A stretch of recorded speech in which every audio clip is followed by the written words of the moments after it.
She was tied to that tree 7 months pregnant, barely alive. When Caleb Stone pulled out his knife to cut her loose, she whispered something that stopped him cold. Don't, please don't. He stared at her. I can't leave you here. Her voice was flat, empty. If you help me, you'll die. And that's when Caleb Stone knew this wasn't a rescue. It was a declaration of war. The year was 1889. Deep in the Appalachian Mountains of West Virginia, where the law didn't reach and men made their own rules. But sometimes doing the right thing meant breaking every rule there was. The cry came from the east. Not the kind of cry a person makes when they're in pain, not a scream, not a plea for help. Just a small sound trembling like the final breath of a wounded animal trying to stay quiet to avoid the hunter.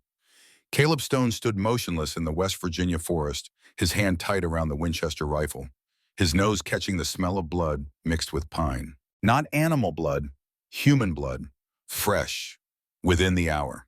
He was 51 years old, but he carried himself with the strength of a man 20 years younger. His shoulders were broad from splitting wood and hauling water.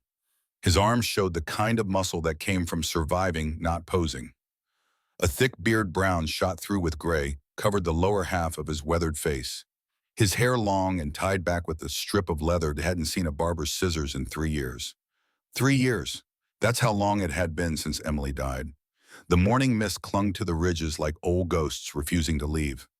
Caleb moved through the forest with the quiet confidence of a man who had made these mountains his home, his monastery, his prison. He had been tracking a buck following prints in the soft earth when the sound stopped him cold. He tilted his head, listening. The wind carried it again. Weaker this time.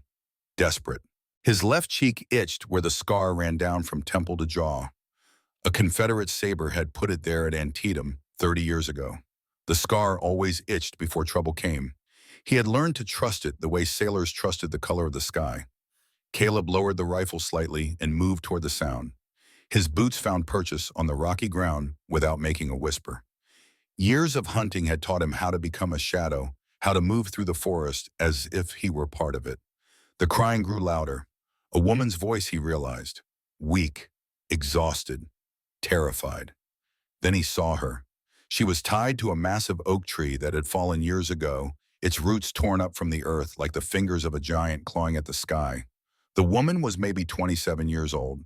She wore a gray dress that had once been the habit of a nun, though it was torn and filthy now. Her hair, brown and cut short in the style of the sisters, was matted with the red dust of Appalachia.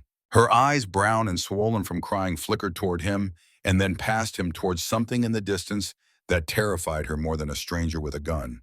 But it was her belly that stopped Caleb cold. She was pregnant, very pregnant, 7 months, maybe more. And she had been tied to that tree with new rope. The kind you bought from a lumber yard, not the old frayed line a rancher kept hanging in his barn. The rope was wound around her wrists and waist, pulled tight against the bark. She wasn't hidden. She had been placed here, put on display.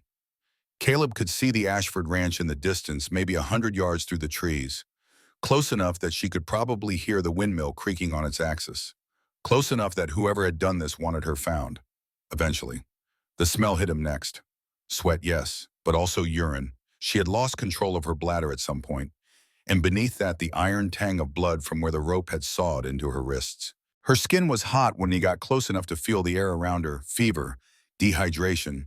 Her pulse visible at her throat beat fast and shallow. 180 beats per minute, maybe more. Her body was shutting down. He approached slowly, taking off his wide-brimmed hat so she could see his face clearly. His scar caught the morning light. He set the hat on a nearby stump and placed his canteen on the ground, not pushing it toward her, just leaving it where she could see it, giving her space, showing her he meant no harm. Ma'am, he said. His voice was rough from disuse. He hadn't spoken to another person in 2 weeks. I'm going to cut you loose. Her eyes, red from crying, flickered toward him and then past him toward the ranch house behind the trees. When she spoke, her voice was barely a whisper. Don't, please don't. Caleb stopped, his hand already reaching for the knife at his belt froze in midair. He had expected her to beg him to help. He had expected relief, maybe even tears of joy. He had not expected her to tell him to stop. I can't leave you here, he said quietly. Whatever happens after, you can't stay like this. You'll die, she whispered. Her voice was flat, empty of hope. If you help me, you'll die. Caleb looked at her, really looked at her, not just at the rope or the swollen belly or the torn dress. He looked at her eyes, and in those eyes he saw something he recognized. The same thing he had seen in his own reflection every morning for the past 3 years. The look of someone who had already died inside, but whose body hadn't figured it out yet. For 3 years, Caleb had lived with death as his only companion. The idea of dying didn't frighten him much anymore. But the idea of walking away, of leaving this woman tied to a tree like an animal, of doing nothing while someone suffered when he had the power to help, that terrified him in a way bullets never had. He knelt beside the fallen oak, his knees pressing into the rough bark, and pulled out his knife. The woman's breath caught. "I'm just cutting the rope," Caleb said quietly.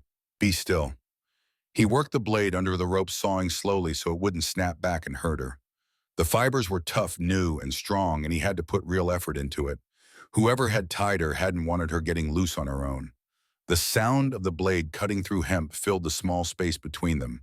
Creak, creak, creak, each fiber splitting with a small pop. As he worked, Caleb's eyes took in details. His mind filed away without conscious thought. The rope itself, too new, too clean.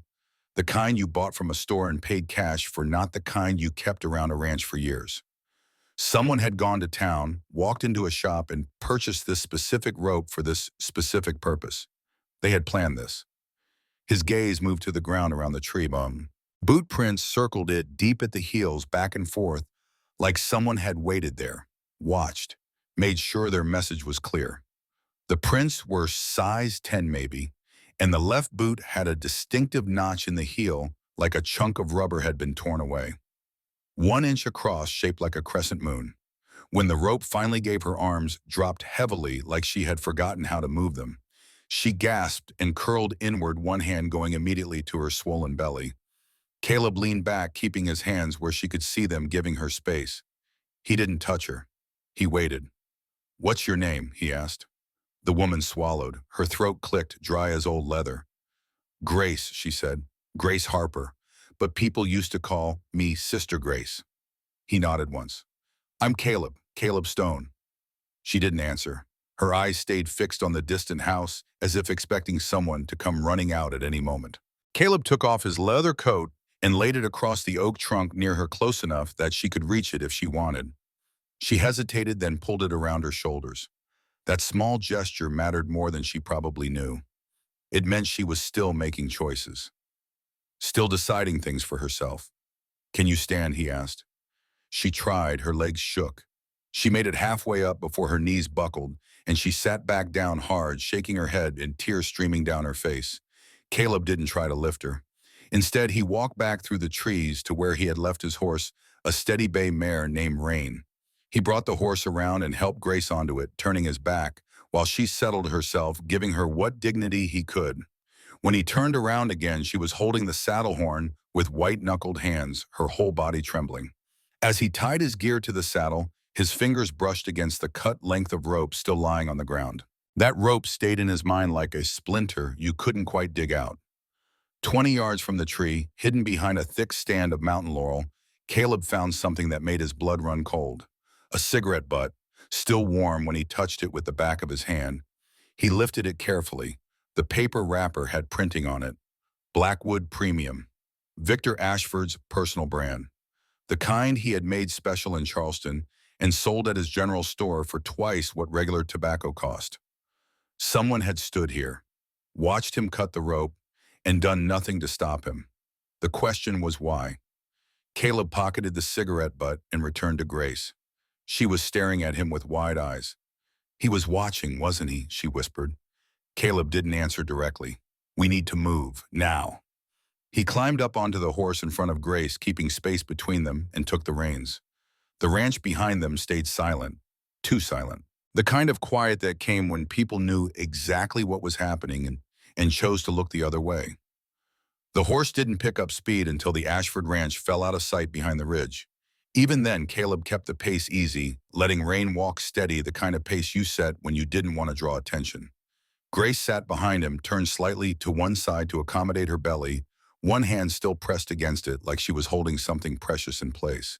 They passed a dry wash, then a stretch of fence with posts leaning every which way. The kind of fence nobody fixed because everybody knew whose land it was. Ashford land. Caleb didn't like how close it all felt, how far the deacon's reach extended into these hills. "Are you hungry?" he asked finally. Grace nodded once the movement so small he almost missed it.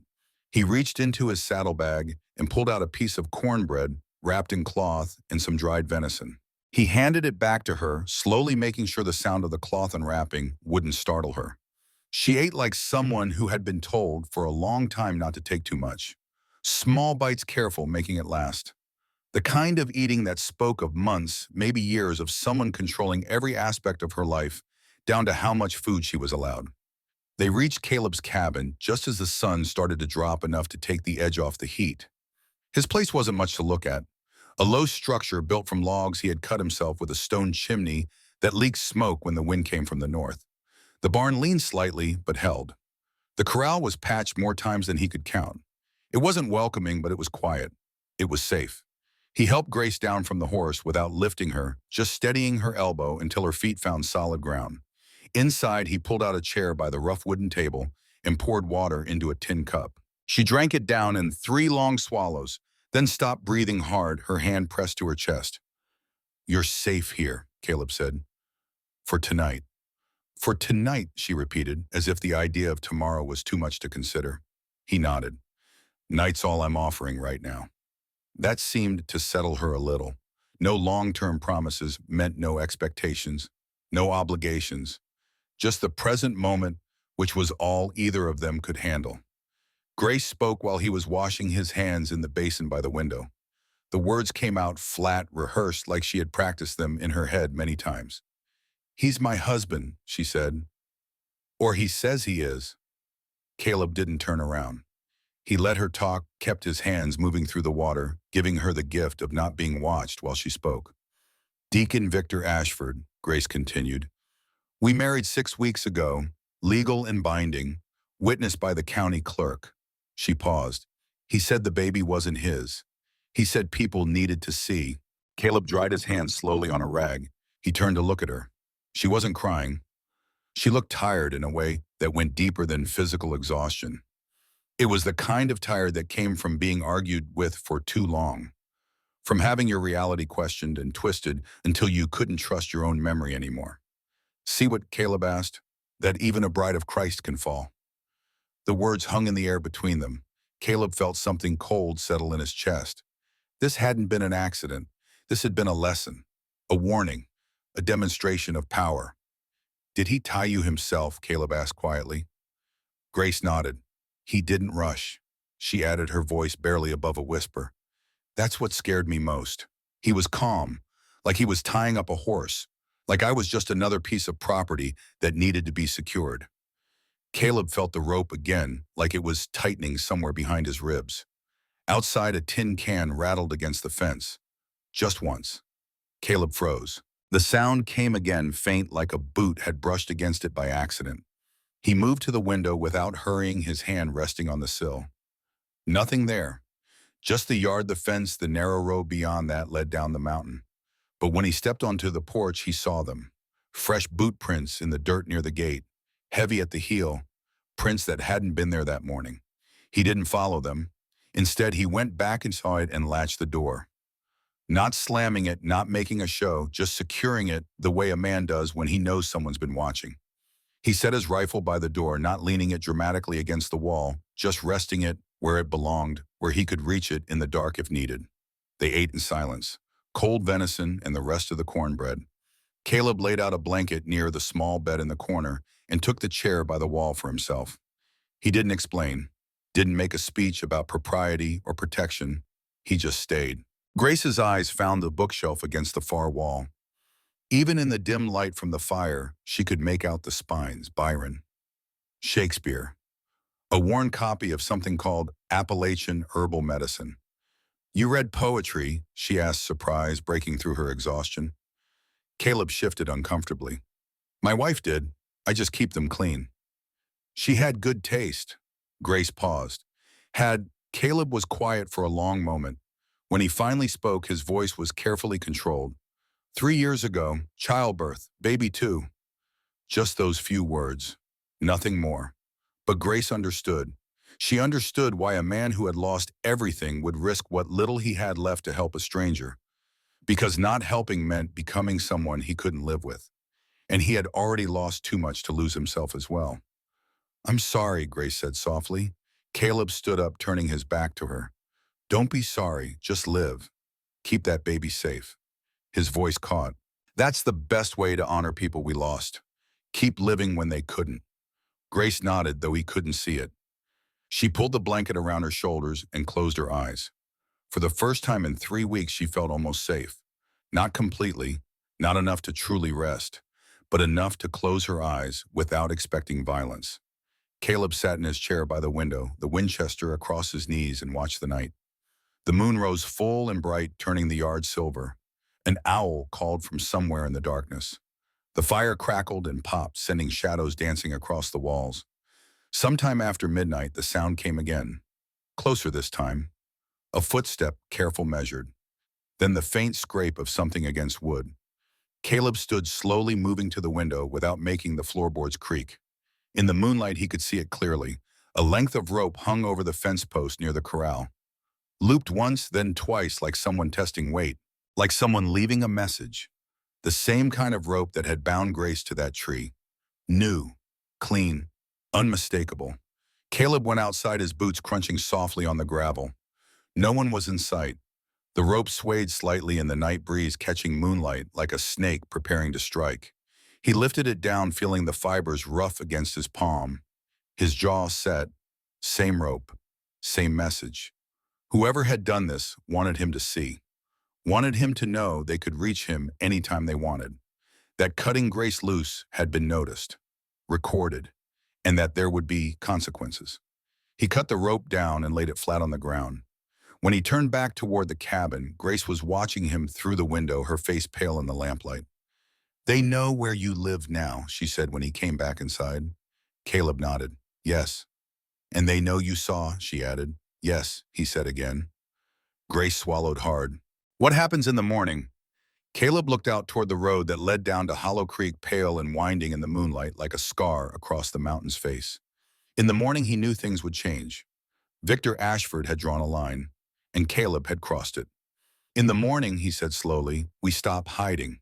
He didn't say the rest. Didn't say that if Ashford was already writing the story out here in the dark, what kind of ending was the deacon planning when daylight came? But they both knew. The game had started the moment Caleb cut that rope. And Victor Ashford didn't play games he didn't intend to win. The second morning came with no warning of what it would bring. Caleb was up before the sun cleared the low eastern hills. His coffee set barely touched his eyes on the road that snaked down toward Hollow Creek. Grace sat at the table, her hands wrapped around a tin cup of water, watching him with the careful attention of someone trying to anticipate danger before it arrived. Outside, the world was waking up. Birds called from the pines. A deer moved through the underbrush at the edge of the clearing, its white tail flicking. Everything looked normal, peaceful. That's what worried Caleb most. At 7 o'clock, he heard hoofbeats. Not many, just one rider coming up the mountain road at a steady pace. Caleb's hand moved to his rifle, but he relaxed when he recognized the rhythm of the horse's gait. He knew that sound, had known it for 30 years. Sheriff Owen Fletcher appeared around the bend, riding a gray gelding, his badge catching the early light. He was 55 years old, tall and lean, with gray hair cropped close to his skull and eyes that had seen too much of the world's ugliness. He had been the first black man elected sheriff in this part of West Virginia, back during Reconstruction, and he had held onto the position through a combination of competence, courage, and careful political navigation.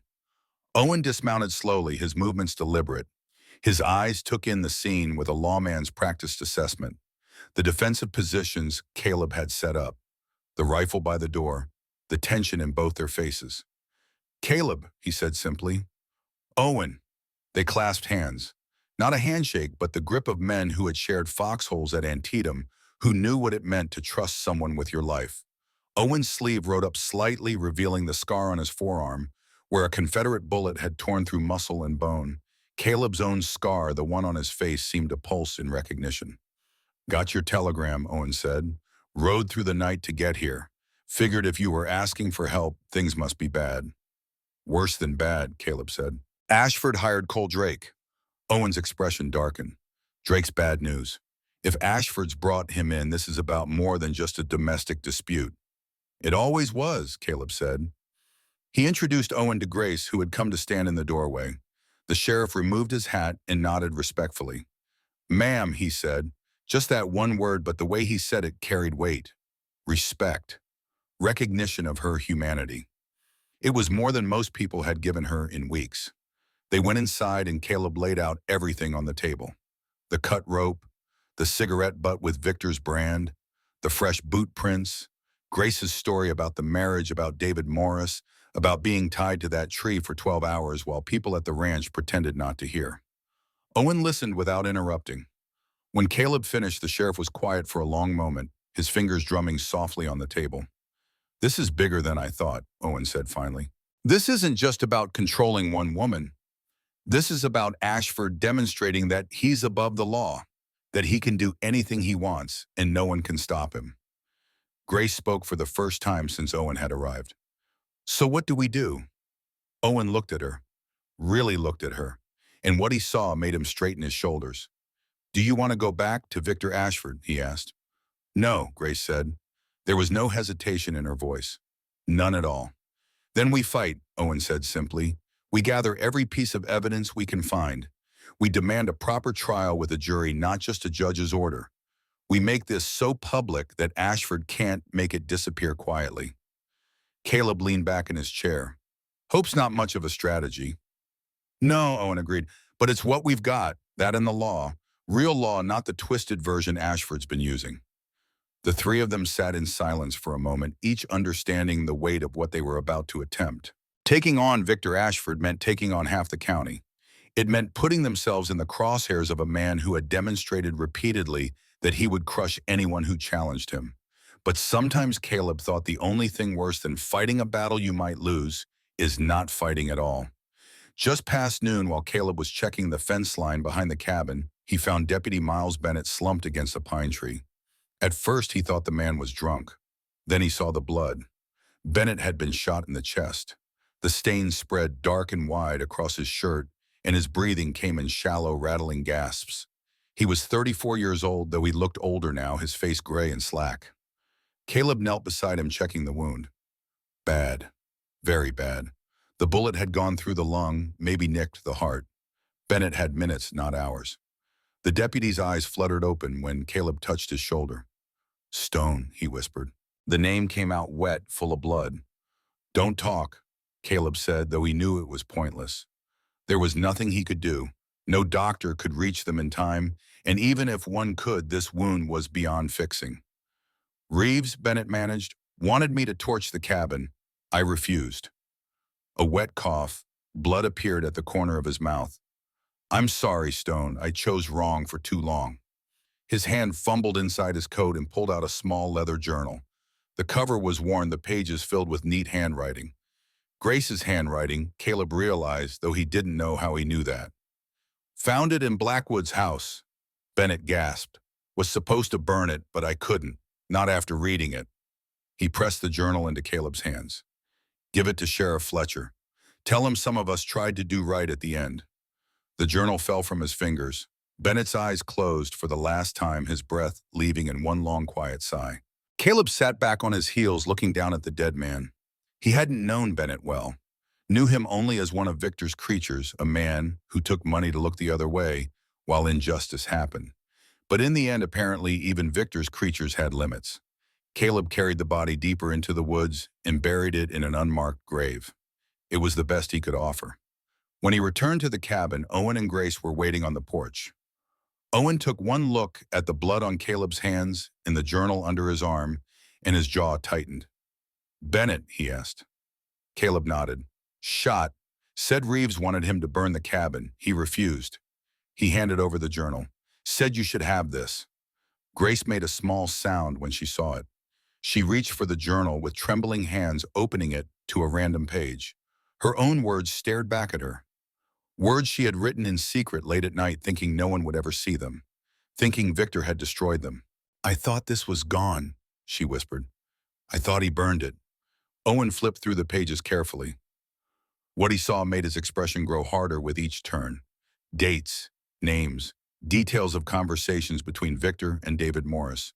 Telegram copies, financial records showing payments Morris had received from Ashford months before Grace had even arrived in Hollow Creek. And throughout it all, Grace's own testimony, written in careful, precise handwriting. A record of everything that had happened to her from the moment Morris drugged her to the morning Victor tied her to that tree. "This is evidence," Owen said quietly. "Real evidence. The kind that could put both of them away for a long time." "If we can get it into court," Caleb added, if Owen agreed. That night, Grace read passages from her journal aloud while Caleb and Owen listened. Her voice was steady, matter-of-fact, as if she were reading someone else's story. Maybe that's how she survived it, Caleb thought, by treating it as something that had happened to someone else, someone she used to be. She read about the first night after the wedding when Victor had told her the truth, that she was not his wife, that she was his lesson, his demonstration of power. She read about the 3 weeks of isolation that followed, about the men Victor brought to the house making her serve them dinner while they talked about her as if she weren't there, as if she were furniture. And she read about the rope. August 23rd, Grace read, "He showed me the rope today, brought it from the barn, and laid it on the kitchen table. Told me tomorrow people would see, that they would understand what happens to women who forget their place." She closed the journal and looked up at them. "The next morning he took me to the woods. I thought he was going to kill me.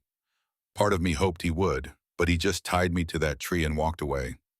Said someone would find me eventually. That when they did, the whole town would know what I was. What you were, Caleb repeated, not what you are." Grace nodded slowly. "What I was, because you found me as I, and you didn't see what he wanted you to see." "What did I stop by me?" Caleb asked. Grace met his eyes. "A person who needed help, not a lesson, not an object, just a person." The words settled over them like snow, quiet and heavy. Outside, the wind picked up, whistling through the gaps in the cabin walls. Somewhere in the distance, a wolf howled. The sound was lonely and defiant at the same time. Tomorrow they would take this journal to town. They would start gathering witnesses, building a case. They would challenge Victor Ashford in the one place he couldn't simply buy his way out of trouble, a courtroom, with a jury of his peers watching. But tonight they sat together in the warm cabin, 3 people who had been broken by the world in different ways and found something like hope in each other's company. It wasn't much, but it was enough to face what came next. And what came next, Caleb knew, would test them all in ways they couldn't yet imagine. Because men like Victor Ashford didn't let go of power easily. They held on to it with both hands, with teeth and claws if necessary, and they would burn the whole world down before admitting they were wrong. The candle burned low, the fire settled into embers, and outside in the darkness the mountains waited to see which kind of men would prevail. The kind who used power to control and dominate, or the kind who used it to protect and defend. Morning would bring the answer, and with it the beginning of a reckoning that had been building in Hollow Creek for far too long. Dawn arrived, gray and uncertain, the kind of morning that made old men's joints ache and set dogs to whining. Caleb was checking the perimeter of the cabin when he heard the horses coming up the mountain trail. Not the careful, measured pace of someone trying to stay hidden. This was the sound of riders who had every right to be where they were going. Sheriff Owen Fletcher arrived at first light with 2 deputies Caleb didn't recognize. Young men, both of them with the nervous energy of people who hadn't yet learned that showing fear was sometimes the smartest thing you could do. Owen dismissed them with a gesture, and they rode back down the trail without protest, leaving the sheriff alone. "Thought you might need some breathing room," Owen said, dismounting. "Those boys are loyal, but they're also young, and young men talk." Caleb nodded his understanding. In a town the size of Hollow Creek, secrets lasted about as long as snow in August. The fewer people who knew the details of what they were planning, the better. Inside the cabin, they spread everything out on the table. Grace's journal, the cut rope, the cigarette butt, the photographs Owen had taken of the boot prints around the tree where Grace had been tied. It wasn't much, but it was a start. "We need more," Owen said, studying the evidence with the practiced eye of a man who had built cases before. "Victor will have lawyers, good ones. They'll say Grace is lying, that she's a scorned woman making up stories. They'll say you kidnapped her, Caleb, that you're some kind of mountain hermit who's lost his mind with grief.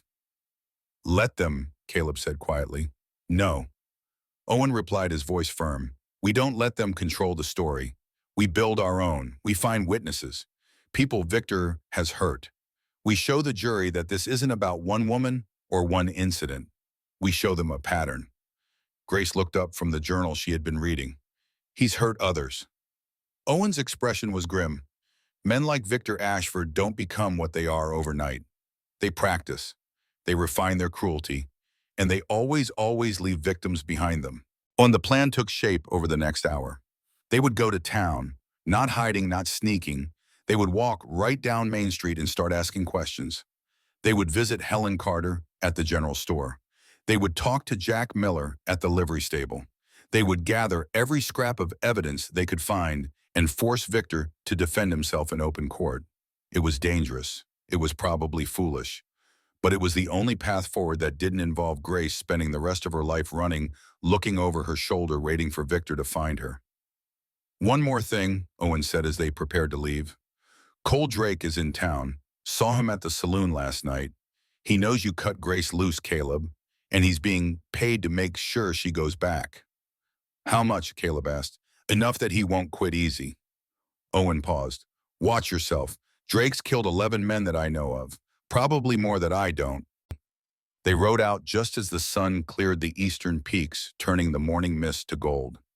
Grace sat in the wagon Owen had brought, wrapped in a clean shawl Helen Carter had sent up with one of Owen's deputies. Caleb rode alongside on rein, his Winchester across his saddle, his eyes constantly scanning the tree line. The road to Hollow Creek wound down through pine forests and across rocky streams. They passed farms where families were already at work in the fields. Some waved, others pretended not to see them. Everyone knew, Caleb realized. The whole county probably knew by now that he had cut Victor's wife loose from that tree. The question was what they thought about it. Hollow Creek wasn't much of a town. 200 souls on a good day, maybe 300 if you counted the farms scattered in the surrounding hills. Main Street ran north to south, lined with false front buildings that tried to look bigger and more important than they were. The general store, the saloon, the telegraph office, the church with its white-painted steeple that Victor Ashford had paid for, a fact he reminded people of whenever the opportunity arose. They arrived just after 9 in the morning, early enough that most people were still at breakfast, but late enough that the stores were open. Owen pulled the wagon up in front of the telegraph office and helped Grace down. A few people on the street stopped to stare. Whispers started immediately spreading like ripples in a pond.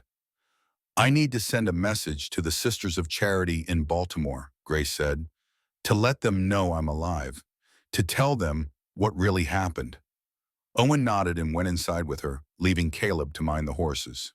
That's when he saw David Morris. The man emerged from the saloon across the street like he had been waiting for exactly this moment. He was 38 years old, though he looked younger. His hair was black and glossy, slicked back with pomade. He wore a vest of expensive cloth, a watch chain glinting gold across his middle.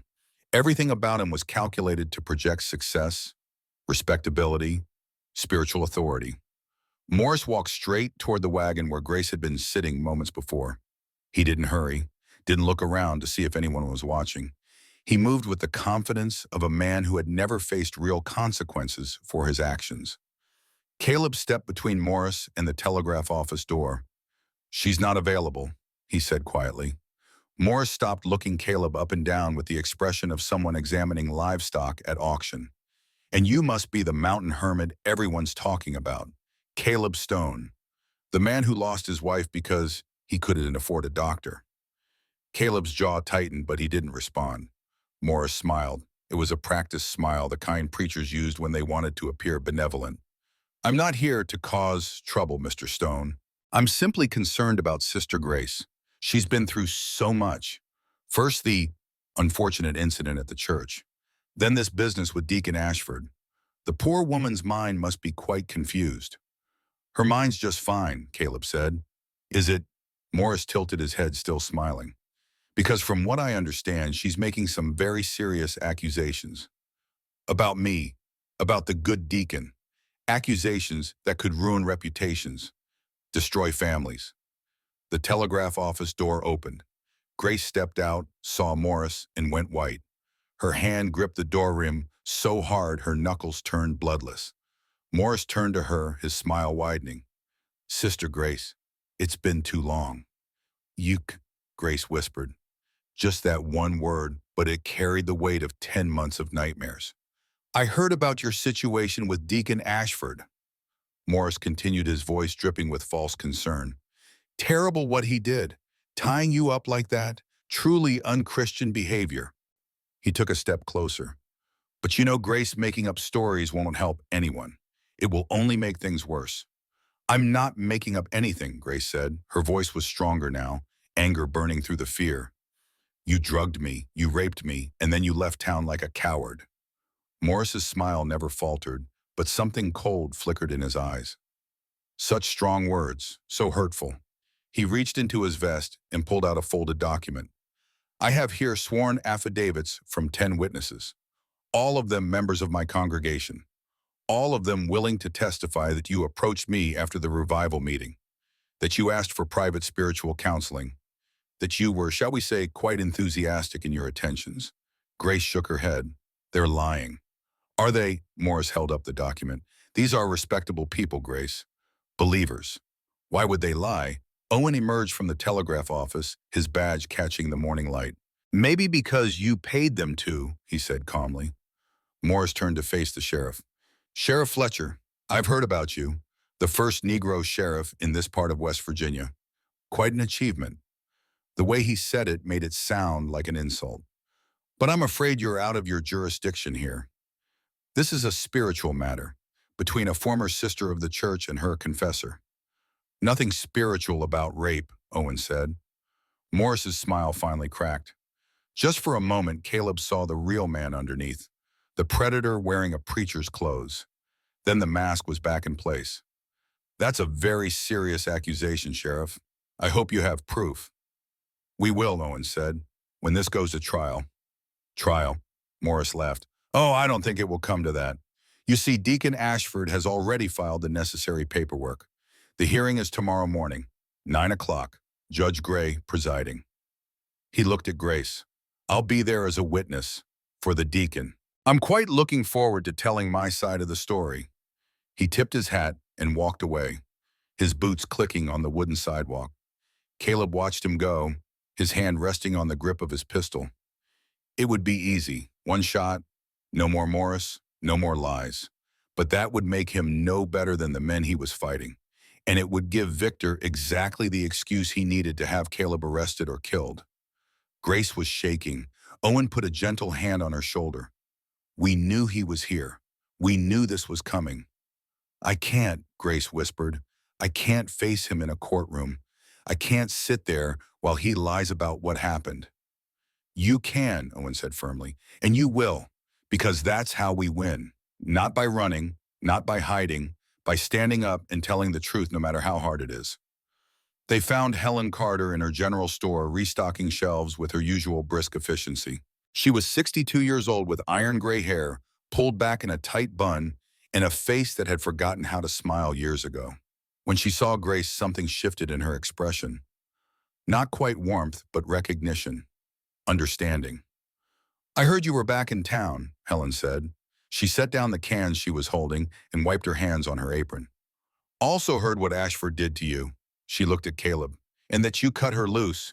Took guts, or stupidity, hard to tell the difference sometimes." "We need your help," Owen said. Helen's eyes narrowed. "I'm listening." Owen explained about the trial, about needing witnesses, about building a case that would show Victor's pattern of cruelty, not just this one incident. 2 days ago, Owen said, "Robert Walsh came to your store, said he was checking inventory for tax purposes." Helen's expression hardened. "That weasel tore a page out of my ledger, right in front of me, said it was county business, that I didn't have a choice." "What was on that page?" "A transaction from August 15th. Victor Ashford bought 50 feet of new hemp rope. Paid cash. $4.70. Owen glanced at Caleb. 3 days before Grace was tied to that tree. "Do you have any record of that sale?" Helen's mouth curved into something that might have been a smile if it had contained any happiness. "I photographed my ledger pages now. Started doing it a year ago after Victor tried to claim I overcharged him. Couldn't prove I hadn't, so I learned. Now I photograph every page, every night. She disappeared into the back room and returned with a wooden box. Inside were glass plate negatives carefully labeled and stored. She found the one dated August 15th and held it up to the light from the window. Even in negative, the writing was clear. Hemp rope 50 feet, V. Ashford, cash payment $4.70. You beautiful woman, Owen breathed. Helen actually smiled then. Just a small one, but real. I'm a woman who got tired of men lying to her face and getting away with it. Will you testify? Owen asked. Helen looked at Grace, really looked at her, and Caleb saw something pass between the two women. A recognition of shared pain, of losses that could never be recovered but might someday be avenged. My daughter Sarah died 3 years ago, Helen said quietly. Her husband beat her. Everyone knew, nobody did anything. By the time she got the courage to leave, it was too late. He found her, broke her skull with a fireplace poker. They called it an accident. Grace's eyes filled with tears. I'm so sorry. Don't be sorry, Helen said, her voice fierce. Get justice, not just for you, for every woman who didn't get it. She looked at Owen. Yes, I'll testify. Ashford can threaten me all he wants. He can evict me from this building. He can ruin my business. But he can't take my daughter back, and he can't make me stop telling the truth. They left the store with the glass plate negative carefully wrapped in cloth. One piece of evidence, solid, undeniable. It wasn't enough to convict Victor on its own, but it was a start. Next, they went to the livery stable where Jack Miller worked. The boy was 14, all knees and elbows, with blonde hair that stuck up in odd directions, no matter how much he tried to slick it down. He was mucking out stalls when they arrived, working with the focused intensity of someone who knew that stopping meant thinking, and thinking meant remembering things he'd rather forget. Jack, Owen called gently. Got a minute? The boy looked up, saw Grace, and his expression shifted to something like pain. You're the nun, he said, the one Mr. Ashford tied up. I was a nun, Grace said. Now I'm just trying to survive. Jack set down his shovel. I saw him buy the rope, he said suddenly, the words tumbling out like he'd been holding them in too long. At Patterson's lumberyard right next door. I was delivering feed and I heard him talking to Mr. Patterson. He bought a whole coil of rope but told Patterson not to put it on his account. Said he'd pay cash and didn't want a record. Why would he do that? Owen asked, though he already knew the answer. Because he was planning something he didn't want folks knowing about, Jack said. He was smarter than his years suggested. And I noticed something else, his boots. The left one has a chunk missing from the heel, leaves a real distinctive print. Owen pulled out the photographs he'd taken at the tree where Grace had been tied. Like this, Jack studied them carefully. Yeah, exactly like that. I've seen that same print around here lots of times. Mr. Ashford comes by to check on his horses. Can you show us? Jack led them behind the stable. There, in a patch of mud that hadn't quite dried from the last rain, were boot prints, clear as day. Size 10 with a distinctive notch in the left heel. The same print that circled the tree where Grace had spent 12 hours tied up waiting to be found. Owen took more photographs. Caleb knelt down and measured the print with his fingers, committing every detail to memory. This was proof, real physical proof that Victor had been at that tree, that he had stood there, watching, waiting. Jack, Owen said carefully, would you be willing to testify about what you saw in court? The boy's face went pale. Will Mr. Ashford be there? Yes. Will he be able to hurt me afterward?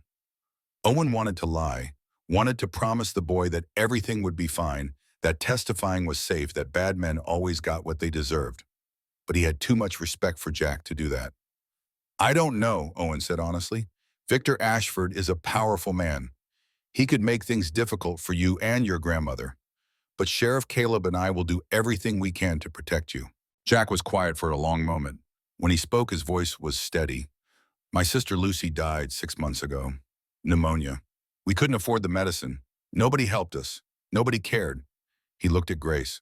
I won't let that happen to someone else if I can stop it. I'll testify. Dr. Nathan Pierce lived in a small house behind his medical office on the east side of town. The office itself was in decent shape, the house less so. Paint peeled from the walls. The porch sagged on one side. Through the window, Caleb could see stacks of medical journals and empty whiskey bottles in roughly equal proportions. They found the doctor in his office going through patient files with the careful concentration of a drunk man trying to appear sober. He was 61 years old, his beard more gray than brown, his hands shaking slightly as he turned pages. When he saw them, he set down the file he was reading and closed his eyes for a long moment. "I was wondering when you'd come," he said. "You know why we're here?" Owen asked. Pierce nodded. "Victor sent a court order yesterday, demanded that I examine Mrs. Ashford." He looked at Grace. "That's what he called you. Mrs. Ashford. Like you had a choice in the matter." "What did you tell him?" Grace asked. "The truth. That you're 7 months pregnant, that the baby appears healthy, that you show signs of malnutrition and severe stress." He paused. "And that you have rope burns on your wrists consistent with being bound for an extended period of time." "Will you testify to that?" Owen pressed. Pierce stood up and walked to the window looking out at the street beyond. "If I testify against Victor, he'll destroy me.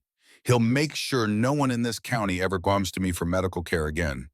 He'll call me a drunk, which is true. He'll say I'm unreliable, which is also true." He turned to face them. "But yes, I'll testify." "Why?" Caleb asked. The doctor was quiet for a long moment. When he spoke, his voice was thick with emotion he had been trying to drown for 2 years. 2 years ago, a woman named Anna Hayes came to see me. She was 31, married to Matthew Hayes, who farmed a plot of land he rented from Victor. Anna had pneumonia, bad pneumonia. She needed medicine, $40 worth of antibiotics that would have saved her life. He sat back on his hands shaking worse now. "Matthew didn't have the money, so I went to Victor. I begged him to extend credit. Just $40. Anna was dying. I told him that. I told him she had maybe a week if we didn't treat her." "What did he say?" Grace asked, though she already knew the answer. "He said the Hayes needed to learn fiscal responsibility." Pierce's voice cracked. "Those were his exact words, fiscal responsibility. Anna died 3 days later. Could have been saved with $20 of penicillin. $20. The room fell silent. Outside, a wagon rolled past, its wheels creaking. A dog barked somewhere in the distance. 3 months after Anna died, Pierce continued, Victor foreclosed on the farm. Matthew couldn't keep up with the rent without his wife. And Victor, he laughed a bitter, broken sound. Victor paid me $200 to keep quiet, to not mention that he could have saved her life with pocket change. "And you took it," Owen said. Not accusing, just stating fact. "I took it," Pierce confirmed. "Needed it for this." He gestured to the empty bottles on his desk. "Spent 2 years trying to drink away the memory of watching a woman die because I was too much of a coward to stand up to Victor Ashford." He looked at Grace and his eyes were clear for the first time since they had arrived. "But I'm done being a coward. If testifying means Victor destroys me, so be it. I'm already destroyed. At least this way, maybe I can do one thing right before I'm finished." They left Dr. Pierce's office with his promise to testify. 3 witnesses now? Helen with the photograph, Jack with the boot prints, Pierce with Anna Hayes' story. It was starting to look like a case, but Victor wasn't idle. They learned about Victor's countermoves when they stopped at the telegraph office on their way out of town. Warner, the elderly operator, pulled Owen aside with a nervous look on his weathered face. "Sheriff, you should know, Victor sent 3 telegrams this morning." "What kind of telegrams?" Warner handed over carbon copies. His hand shook slightly as he did so. The first was to Charleston, a law firm called Webb & Associates. The message was brief. "Retain Harrison Webb for emergency hearing. $500. Send immediately." The second was to Judge Edmund Gray. "Request expedited hearing matter of Grace Harper custody. Tomorrow 9 a.m. Additional $300 contributed to court maintenance fund." The third was to the Sisters of Charity in Baltimore. "Grace Harper voluntarily abandoned her position and broke her sacred vows. She has married and wishes no further contact with the order. Please discontinue all inquiries. Signed, Deacon Victor Ashford." Owen read all 3 telegrams, his expression darkening with each one. He's closing the exits, hiring the best lawyer in the state, bribing the judge, cutting off Grace's support from Baltimore. "And he's rushing the hearing," Caleb added. "Wants this over before we can gather more evidence." Warner cleared his throat nervously. Sheriff, I should tell you, Victor owns this building. He's my landlord. If he finds out I showed you these, will you testify if we need you? Owen asked. Warner was quiet for a long moment. Then he nodded. I keep copies of everything. Professional habit. If it comes to court, I'll bring them. They were loading back into the wagon when Cole Drake appeared. He came from the saloon across the street, flanked by 3 other men. Drake was 41, broad-shouldered, and thick through the middle with the kind of muscle that came from hard work rather than vanity. His face was weathered by sun and wind, his eyes the color of dirty ice. He wore 2 pistols, one on each hip, and carried himself with the easy confidence of a man who knew exactly how dangerous he was. Stone, he called out. Not loud, not threatening, just stating a fact. Sheriff Fletcher, and the lady in question. Owen stepped forward, his hand resting on his own pistol. Drake, didn't know you were working for Victor these days. Man's got to make a living. Drake's eyes moved to Grace. Mr. Ashford just wants what's legally his wife, signed and sealed and delivered according to the law. She's not property, Caleb said quietly. Drake shrugged. According to the marriage certificate, she's exactly that, wife, which in the eyes of the law means she belongs with her husband. He pulled a folded paper from his vest pocket and held it out. This here's a summons, emergency hearing. Tomorrow morning, 9 a.m., Judge Gray's courtroom. Failure to appear means an arrest warrant gets issued. Owen took the summons and read it quickly. His jaw tightened. This is rushed, improper. We barely have time to prepare. That's between you and the judge, Drake said. I'm just delivering the message. He looked at Grace again, and something that might have been sympathy flickered across his face. One more thing. Reverend Morris will be there, as a witness for Mr. Ashford. Says he has evidence about the night the baby was conceived. Says it wasn't quite the way you remember it, ma'am. Grace went pale. Caleb moved closer to her, not touching, just present. A solid wall between her and the men who wanted to take her back. We'll be there, Owen said. Drake nodded and turned to leave. Then he paused and looked back. Word of advice, Sheriff. You're going up against a man who owns half this county, a man who's never lost anything he wanted to keep. That's a dangerous game you're playing. Some games are worth the risk, Owen replied. Drake tipped his hat and walked away, his men following behind him like shadows. They disappeared into the saloon, leaving the street suddenly quiet. Too quiet. Caleb helped Grace into the wagon. Her whole body was shaking now, and not from cold. I can't, she whispered. I can't sit in that courtroom and listen to Morris lie about what he did to me. I can't watch Victor play the wounded husband while everyone believes him instead of me. You can, Owen said gently, because that's where we beat them. Not in a dark alley, not in the woods. In open court with witnesses and evidence and the law on our side for once. The law has never been on my side, Grace said bitterly. Then we'll change that, Owen replied, starting tomorrow. They rode back to the cabin in silence. The sun was dropping toward the western peaks, painting the sky in shades of orange and red. It should have been beautiful. Instead, it felt ominous, like a wound opening across the horizon. That night, Caleb built up the fire while Grace sat wrapped in a blanket, staring into the flames. Owen had ridden back to town to file formal counter motions to demand a jury trial instead of just a judge's ruling. But all 3 of them knew it was a long shot. Victor had money, Victor had influence, and Victor had never lost a fight that mattered. Tell me about Emily, Grace said suddenly. Caleb looked up from the fire, surprised. What? Your wife, you've barely mentioned her, but I see her everywhere in this cabin, her books, her dishes, the quilt on that bed. Grace paused. Tell me about her.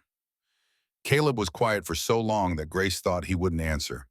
Then he sat down in the chair opposite her and began to speak. His voice was soft, remembering. Met her in Baltimore.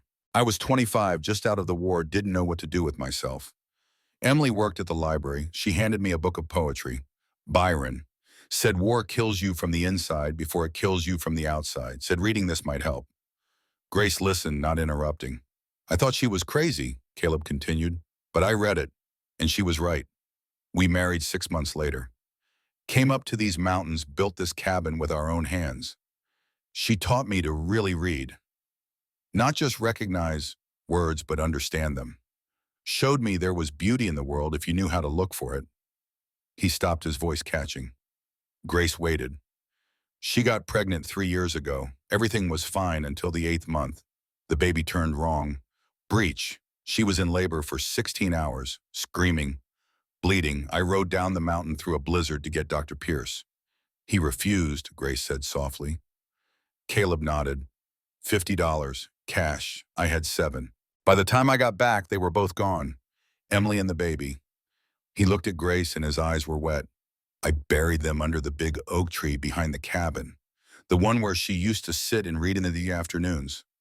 Grace reached across the space between them and took his hand, just held it. Neither of them spoke for a long time. That's why you helped me, Grace said finally. Not just because it was right, but because you couldn't save Emily. Couldn't save Emily, Caleb agreed. But maybe I could save you, and maybe that would mean something, mean her death wasn't completely pointless. Her death was never pointless, Grace said fiercely. She taught you to see beauty, to read, to be more than what the war made you. That matters. That's everything. Caleb nodded slowly. Maybe. They sat together in the warm cabin, the fire crackling between them, and for just a moment, the weight of what was coming tomorrow seemed bearable. Not easy, not safe, but bearable. Outside, the wolves howled in the darkness. And somewhere in Hollow Creek, Victor Ashford prepared his lies, polished his reputation, and sharpened his weapons for the battle ahead. Tomorrow would bring the reckoning.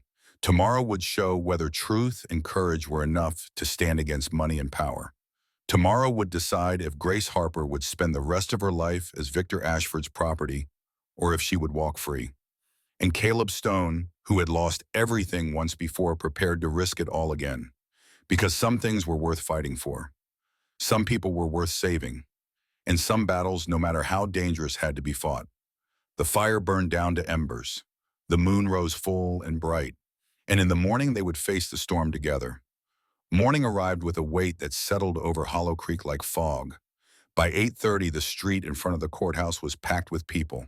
Farmers who had left their fields unattended. Shopkeepers who had closed their stores. Women in their Sunday best, despite it being a Thursday. Everyone knew what was happening today. Everyone wanted to see how it would end. The courthouse was a 2-story wooden building with white paint peeling from its walls like old skin. Someone had tried to make it look impressive with columns flanking the entrance, but the effect was undermined by the way the porch sagged on the left side. Inside, the air was thick with the smell of too many bodies pressed into too small a space.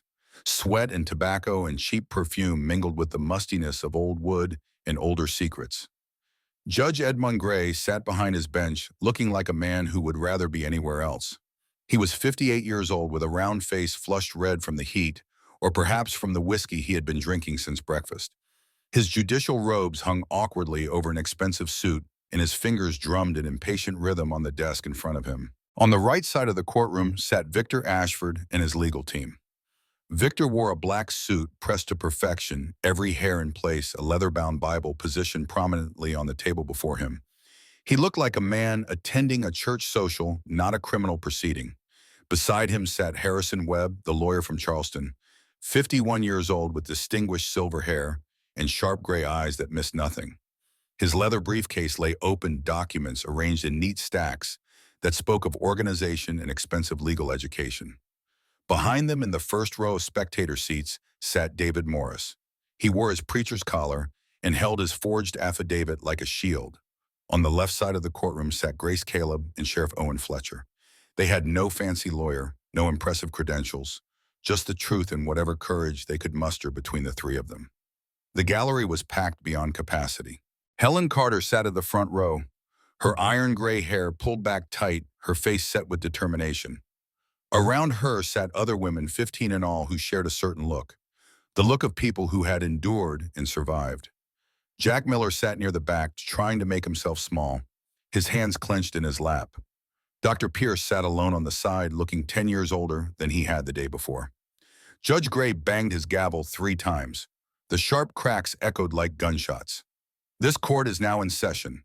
We are here to address the complaint filed by Deacon Victor Ashford against Caleb Stone alleging abduction and interference with a lawful marriage, and the counter-petition filed by Sheriff Owen Fletcher alleging unlawful imprisonment, assault, and conspiracy. He shuffled papers deliberately, making everyone wait, establishing who was in control. Before we begin, Owen stood up, his voice clear and strong. I present a petition signed by 22 citizens of Hollow Creek requesting this matter be decided by a jury of peers, not a bench trial. He walked forward and placed the document on Gray's desk. The judge's face went from red to purple as he read the names. 22 signatures. In a town this size that represented a significant portion of the voting population. This is highly irregular, Gray sputtered. Circuit courts don't typically impanel juries for domestic matters. With respect, Your Honor, Owen replied.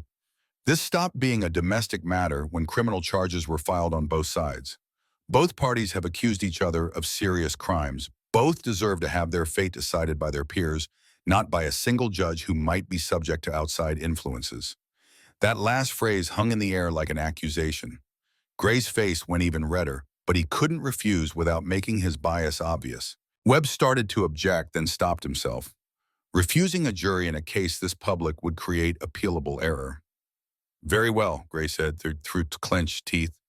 Bailiff Walsh, bring in the jury pool. 12 citizens were sworn in, 6 men, 6 women. Helen Carter sat among them, and when the jury was asked to select a foreman, they chose her. She accepted with a small nod, looking directly at Grace with something like solidarity in her eyes. Webb rose to give his opening statement. He was good, very good. He walked to the center of the courtroom and spoke in a voice that carried authority and reasonableness in equal measure. Ladies and gentlemen, this case is remarkably simple. My client, Deacon Victor Ashford, is a pillar of this community. He built the church where many of you worship. He operates the lumber mill that provides employment to 24 families. When Sister Grace Harper found herself in difficult circumstances, pregnant and facing excommunication, the deacon performed an extraordinary act of Christian charity. He married her, gave her his name, his home, his protection. All he asked was that she honor her vows before God and community. He paused, letting the words sink in. Instead, she fled, and Mr. Stone, rather than encouraging reconciliation, chose to harbor her. That is abduction. That is interference with a lawful marriage. The evidence will show that everything Deacon Ashford did was legal and proper, while Mr. Stone's actions were neither. Half the jury nodded. It was a good argument, delivered well. Owen stood for his opening statement. He didn't have Webb's polish or expensive education, but he had something else, the absolute certainty that came from standing on the side of truth. Grace Harper was never a willing wife. She was a prisoner. Caleb Stone didn't abduct her. He rescued her from death. And we will prove with evidence that Victor Ashford is not a man of God. He is a man who believes power makes him untouchable. Owen looked directly at Victor. Today we prove him wrong. Webb called Robert Walsh as his first witness. The county clerk walked to the stand with the nervous energy of a man who knew he was about to commit perjury, but couldn't see a way out of it. He swore on the Bible to tell the truth, his palms sweating against the leather cover. Mr. Walsh, Webb began smoothly, you processed the marriage certificate for Deacon Ashford and Sister Grace Harper. Yes, sir. Witnessed the ceremony myself. Everything was legal and proper. Did Sister Grace appear to be under any duress when she signed the certificate? Walsh hesitated for just a fraction of a second. No, sir. She seemed nervous like brides are, but not unwilling. Thank you. No further questions. Owen approached the witness stand slowly like a man with all the time in the world. Mr. Walsh, when Grace signed that certificate, did she have anyone there representing her interests? Any family friends from the convent? Well, no, but that's not unusual for a simple ceremony. Did you think it odd that a woman who had been a nun for years had absolutely no one from her community present? Walsh shifted in his seat. I suppose I didn't really think about it. And the seal from the Sisters of Charity on that certificate? Did you personally verify it, contact the convent to confirm they had released her? The seal looked official. It's not my job to investigate every document. Owen nodded slowly. 2 days ago, you visited Helen Carter's general store. Did you remove pages from her ledger? Walsh went pale. I was conducting county business. Tax inventory. Owen walked to his table and picked up something wrapped in cloth. He unwrapped it carefully, revealing a glass plate negative. This photograph taken by Mrs. Carter shows a ledger entry from August 15th. Hemp rope 50 feet sold to Bayem. Ashford cash payment $4.70. The exact page you tore out. The gallery erupted. Gray banged his gavel frantically. Order, order in this court. Why destroy the evidence, Mr. Walsh? Owen asked quietly. Walsh had no answer. He sat there, mouth opening and closing like a fish drowning in air. No further questions. Next, Owen called Dr. Nathan Pierce. The doctor walked to the stand with the unsteady gait of a man fighting withdrawal. His hands shook as he placed them on the Bible. Webb immediately went on the attack. Dr. Pierce, how much have you had to drink today? Pierce met his eyes steadily. Nothing. I'm sober 3 days now. And before that, how long were you drunk? Doctor, 2 years, maybe longer. Webb turned to the jury with an expression of theatrical concern. So we're expected to trust the testimony of an admitted alcoholic? Yes, Pierce said quietly. An alcoholic with a conscience, which is more than I can say for some men in this room. Webb's face tightened, but he sat down. Owen stood.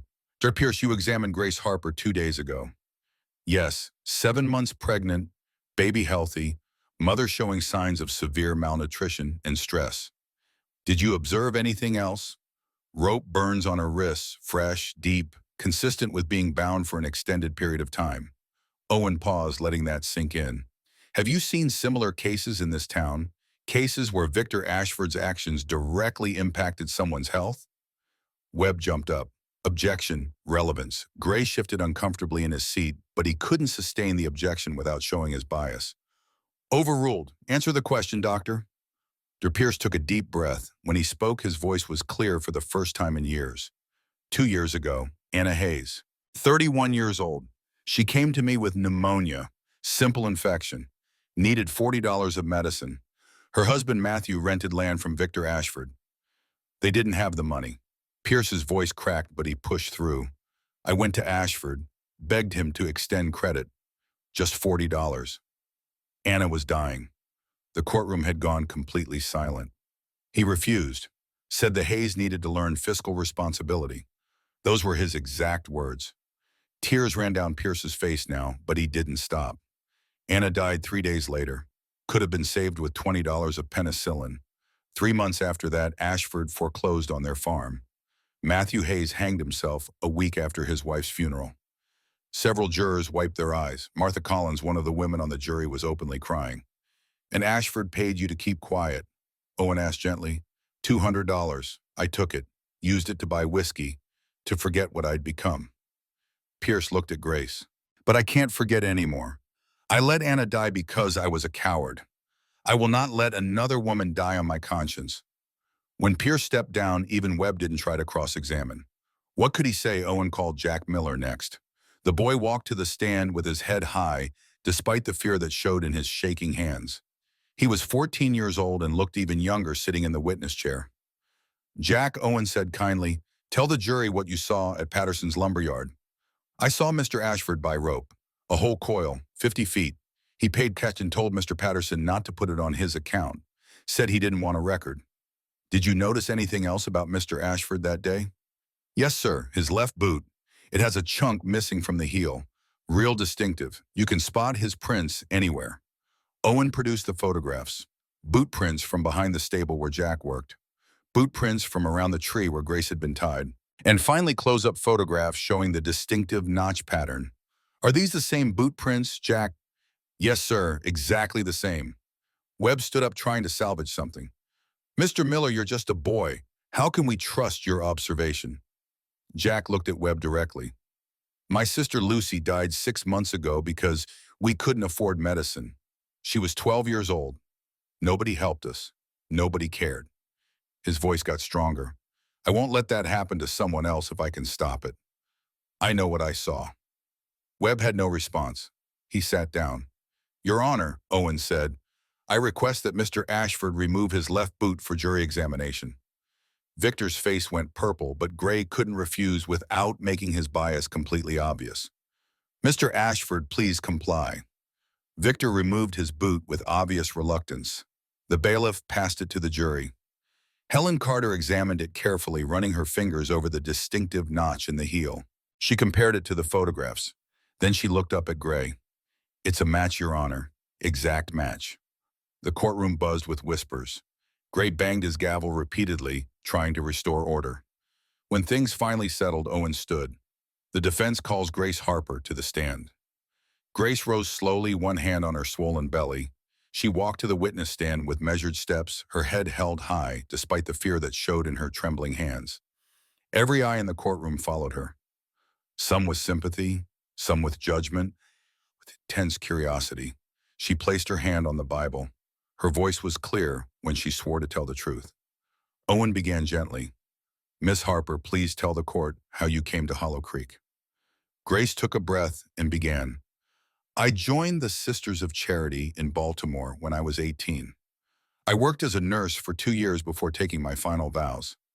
Last year, I was sent to Appalachia to help poor communities in these mountains. How did you meet David Morris? He came to Hollow Creek 10 months ago, a traveling preacher. He held revival meetings. The sisters at the convent invited him to dinner. I served the meal. Afterward, he asked if I would help him prepare for the next day's service. I didn't think anything of it. He was a man of God. What happened that night? Grace's voice remained steady, though her hands gripped the armrest. He offered me communion wine, said it was blessed. I drank one glass. Almost immediately, I felt dizzy. The room started spinning. I remember trying to stand, but my legs wouldn't work. Then nothing. Just darkness. She paused. When I woke up, I was in the church basement. My dress was torn, and I knew what he had done to me. Morris shifted uncomfortably in his seat. Several jurors glared at him. You told the Mother Superior? Yes, she said Morris had left town. When I started showing signs of pregnancy, they said I must have been willing, that I had broken my vows, that I needed to atone. And Victor Ashford, he volunteered to marry me, said it was Christian charity saving a fallen woman. The convent agreed, drew up papers. I tried to refuse. Her voice cracked slightly.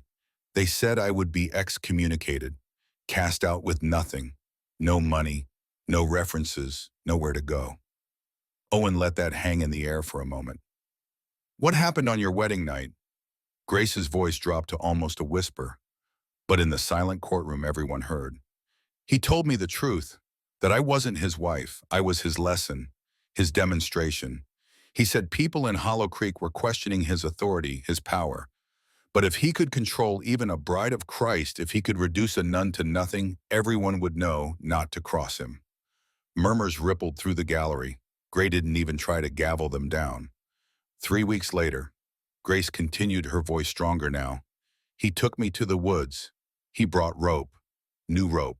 When I asked why, he said people needed to see. They needed to understand what happens to women who forget their place.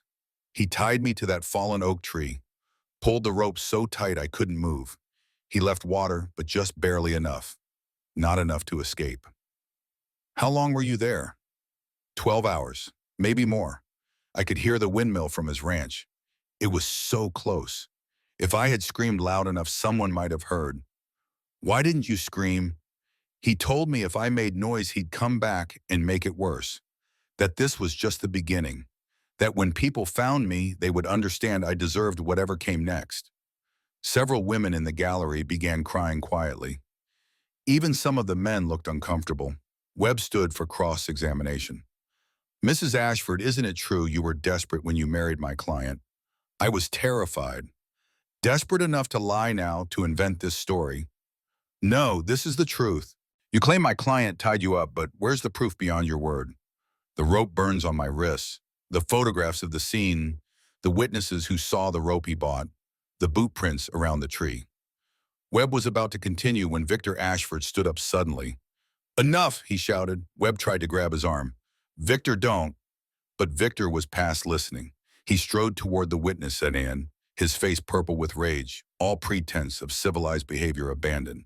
You people don't understand, his voice echoed off the walls. I gave her everything, a name, a home, legitimacy for that bastard child. All I asked was obedience. Is that too much? Gray banged his gavel. Mr. Ashford, sit down. Victor ignored him.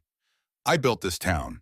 I created jobs. I kept families fed when banks refused. I have more power than all of you combined. The mask was completely off now. The calm, respectable deacon was gone, replaced by the monster underneath. I own this town, Victor shouted. The land, the buildings, most of you through your debts. You think you can change anything. Power protects power. That's how the world works. He pointed at Grace. She needed to be taught her place. They all do. Deputies moved forward to restrain him, but Victor wasn't finished. This isn't over. There will always be men like me. You can't stop that. Grace stood up at the witness stand. Her voice cut through Victor's ranting like a blade. I am not ashamed. The courtroom went silent. Every eye turned to her. Grace placed her hand on her belly. I am not your cautionary tale. I am not your lesson. I am a person who survived, and I will not be silent anymore. Then something remarkable happened. One woman in the back row stood up. She didn't speak, didn't make a sound. She just stood. Then another woman rose, and another. Within moments, 15 women were standing in silent witness. Helen Carter, Martha Collins, Sarah Duncan. Women who had endured abuse, neglect, cruelty. Women who had survived in silence but would be silent no longer. Then some men stood. Henry Mitchell, the blacksmith, who owed Victor money but stood anyway. George Webb, the teacher. Even young Jack Miller rose to his feet, tears streaming down his face. Dr. Pierce stood last, swaying slightly, but standing. Gray didn't bang his gavel. Even he seemed to understand that this moment was bigger than his courtroom. This was a community reclaiming itself. Victor, being dragged away by deputies, screamed one last time. There will always be men like me. Grace's voice was calm when she answered. You're right. There will always be men like you. But there will also always be people like them. She gestured to the standing crowd. People who stand up, who refuse to look away. We have each other. That's all the victory I need. The jury deliberated for 40 minutes. When they returned, the courtroom held its collective breath. Helen Carter stood as foreman, holding a piece of paper with the verdict written in her own hand. How do you find? Gray Bond asked. Helen read clearly. We find Caleb Stone not guilty of abduction. He acted to save a life in immediate danger. Applause erupted. Gray didn't even try to stop it.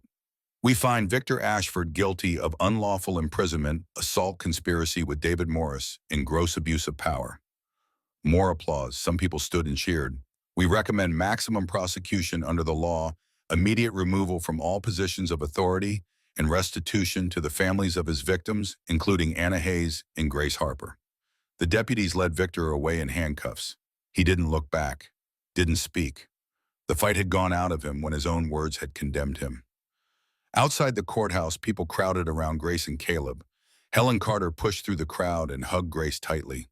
You did it, Helen said. We did it, Grace corrected. All of us. Dr. Pierce approached, standing straighter than he had in 2 years. Thank you, he said quietly, for giving me the chance to do right. Grace took his hand. Thank you for taking it. You saved me. Not with medicine, with truth. Jack Miller hung back shyly until Grace called him over. She kissed his forehead. You're very brave, Jack. Braver than most men I've ever known. Owen shook Caleb's hand. You didn't just save one woman today. You reminded people they have power when they stand together. Caleb looked at Grace, surrounded by women who were talking, laughing, crying. She saved herself. I just cut the rope. 3 months passed like water flowing downstream.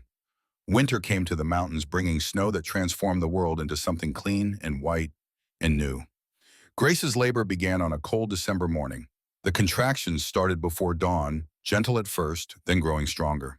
Caleb rode down to fetch Helen Carter, who arrived with her midwife bag already packed. 47 births, Helen said, rolling up her sleeves. You're in good hands, child. The labor lasted 14 hours. Grace gripped the bedpost and tried to remember how to breathe. Helen stayed beside her the entire time, coaching, encouraging, telling stories about her own daughter to keep Grace's mind focused on hope rather than fear. When the baby finally came, her wail was strong and clear. Helen cleaned the infant and wrapped her in the softest blanket they had, then placed the tiny bundle in Grace's arms. A girl, Helen said, smiling through tears, healthy and perfect.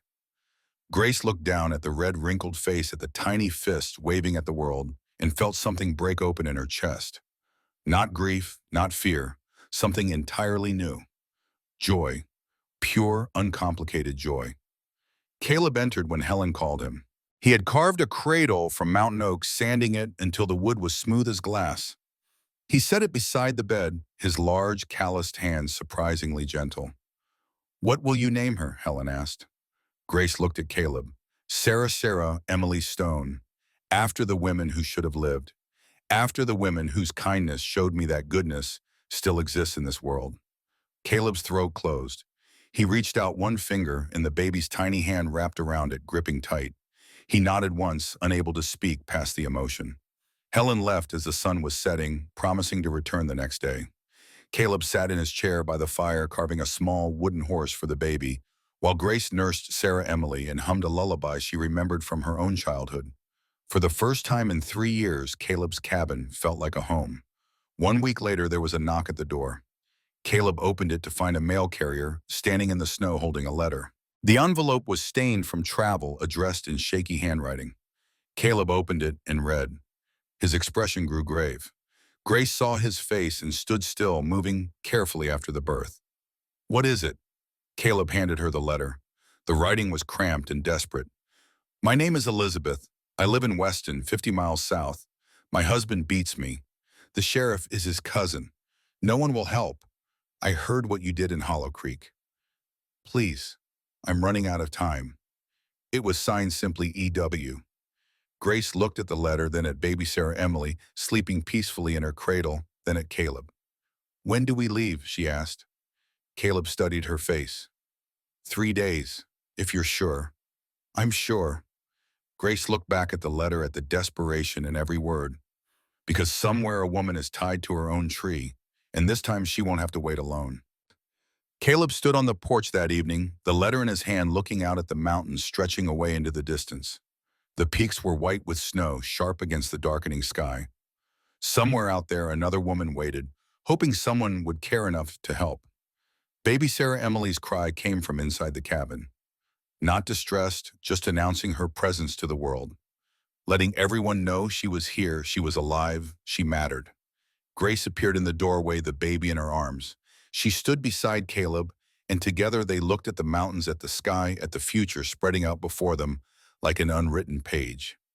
"You cut the rope that bound me to that tree," Grace said quietly.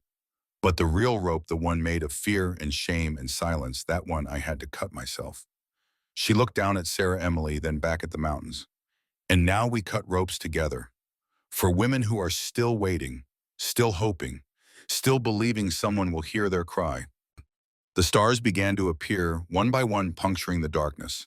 An owl called from the forest. The wind whispered through the pines, carrying the promise of snow. Caleb thought about the letter in his pocket, about Elizabeth 50 miles away, waiting for help that might never come. He thought about Victor Ashford sitting in a jail cell, finally facing consequences for his cruelty. He thought about Grace, who had transformed from victim to survivor to warrior in the space of 3 months. And he thought about Emily buried under the oak tree behind the cabin, and how maybe, just maybe, saving Grace had been a way of honoring his wife's memory. Not by replacing her, but by becoming the kind of man she had always believed he could be. The work wasn't finished. It would never be finished. There would always be men like Victor Ashford, men who used power to control and dominate, men who saw other people as property to be owned. But there would also always be people willing to stand against them, people who chose courage over comfort, people who cut ropes. And sometimes that was enough. Sometimes that was everything. Inside the cabin, the fire burned warm and bright. Grace sang softly to the baby, her voice carrying notes of hope and determination. Tomorrow they would begin planning the journey to Weston. Tomorrow they would start the work of saving another woman from a man who believed he owned her. But tonight they rested. Tonight they allowed themselves to feel the peace that came from knowing they had fought and won. Not just in a courtroom, but in the deeper battle for dignity, for justice, for the simple truth that every person deserves to be treated as human. The mountains stood silent and eternal witnesses to everything that had happened. They had seen Victor Ashford's cruelty. They had seen Grace's suffering. They had seen Caleb's choice to help when helping was dangerous. And they had seen a community find its courage. The story would be told and retold in Hollow Creek for generations. The tale of the nun who survived, the mountain man who cut the rope, The women who stood in solidarity, the boy who testified despite his fear, the doctor who found redemption in truth. And somewhere in the telling, the story would change. It would become legend. It would become inspiration. It would become proof that ordinary people, armed with nothing but courage and truth, could stand against corruption and win. Caleb looked one last time at the letter in his hand. Elizabeth's desperate plea, another woman in need, another rope to cut. He folded the letter carefully and put it in his pocket. Then he turned and went inside where Grace and the baby waited, where warmth and hope lived, where tomorrow's battle would be planned. The door closed softly behind him. The mountains settled into their evening silence. And in a cabin high in the Appalachian Hills, 3 people slept peacefully, knowing that when morning came they would rise and fight again. Because some ropes needed cutting, some voices needed hearing, some people needed saving. And Caleb Stone, who had thought his life was over 3 years ago when Emily died, had discovered something remarkable. That the best way to honor the dead was to fight for the living.